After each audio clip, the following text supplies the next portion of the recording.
Welcome.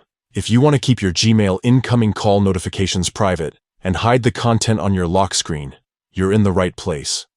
This simple and updated guide will walk you through the exact steps to do just that on your Android phone. First, start by opening your phone settings. You can find the Settings app either on your home screen or in your app drawer. Next, scroll down and tap on Apps. This will show you all the apps installed on your device. From the list, find and tap on Gmail. This will open Gmail's app info page where you can adjust its specific settings.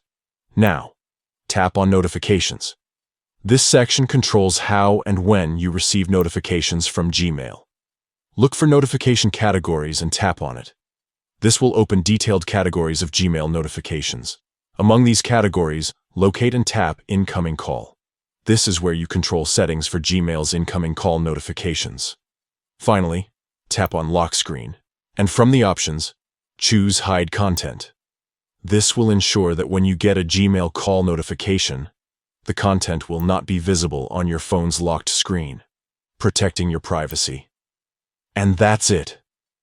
By following these straightforward steps, you can easily hide your Gmail incoming call notification content on your lock screen. This makes sure no one else can peek at sensitive details while your phone is locked, but you'll still receive the notification itself. Thanks for watching, and enjoy your more private and secure notification experience.